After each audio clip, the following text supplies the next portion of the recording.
플랫폼 경제 개념편 디지털 플랫폼의 시대. 평평하다는 뜻의 플랫과 형태를 의미하는 폼이 합쳐진 중세 프랑스어 플랫포음에서 유래한 플랫폼은 과거 프랑스에서 적진의 형태에 따라 대포를 자유롭게 배치할 수 있도록 요새 위에 깔아둔 평평한 판을 지칭했는데요. 오늘날에는 서로 다른 이용자 그룹을 연결해서 상품이나 서비스를 거래하거나 정보를 교환하는 등 다양한 상호작용이 일어날 수 있게 돕는 매개체를 플랫폼이라고 합니다. 디지털 플랫폼은 비트로 이루어진 정보제 분야에만 머물지 않고 유통, 교통, 숙박 등 물리적 세상으로 확장되었습니다.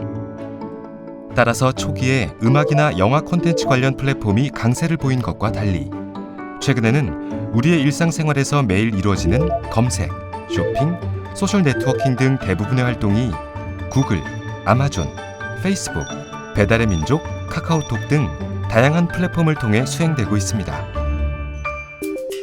이처럼 우리 생활의 일부가 된 플랫폼 경제는 과연 어떤 특징이 있을까요? 아마존에서 다수의 판매자와 다수의 소비자가 거래하는 모습에서 알 수 있듯 플랫폼 경제는 이용자 그룹이 복수로 존재합니다. 이를 일컬어 양면 시장 또는 다면 시장이라고도 하는데요.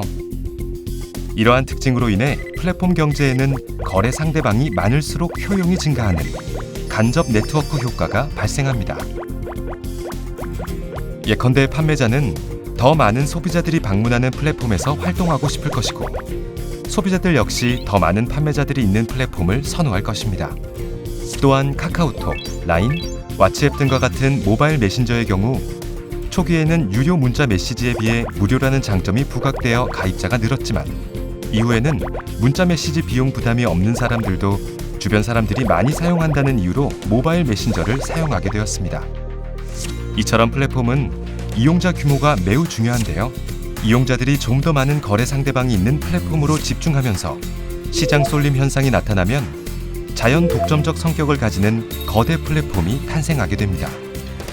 그렇다면 이러한 거대 플랫폼의 문제는 없을까요? 플랫폼 경제의 명과 암을 살펴보겠습니다.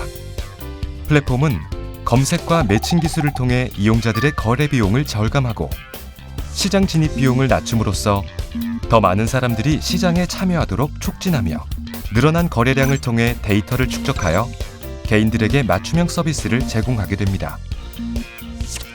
즉, 기존 채널에 비해 플랫폼은 거래 효율성을 제고하며 이는 전반적인 사회적 후생 증가로 이어지게 됩니다.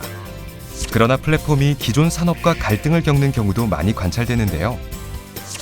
플랫폼을 통해 시장에 진입하는 비용이 낮아지면서 다양한 서비스를 거래할 수 있게 되고 새로운 형태의 경쟁자 진입도 활성화되었습니다. 그 결과 플랫폼을 통해 시장에 진입한 신규 공급자들이 크게 늘어나는데요. 이들이 기존 사업자들에 비해 완화된 규제를 적용받으면서 기존 산업과 플랫폼 간 갈등이 빚어지게 된 것입니다. 음악 산업과 유튜브, 호텔 산업과 에어비앤비, 택시와 우버의 관계가 기존 산업과 플랫폼 간 갈등을 나타내는 대표적인 사례라고 할 수 있습니다. 실제로 전문 기사가 아닌 일반 차량을 보유하고 있는 운전자가 우버 플랫폼에 가입하여 승차 공유 서비스를 제공할 수 있도록 한 뒤 우버 이용 건수는 2013년 약 30만 건에서 2015년 6월 350만 건 이상으로 크게 늘어났습니다. 우버의 성장은 기존의 운송 서비스를 제공하던 택시 업계에 큰 타격을 입혔는데요.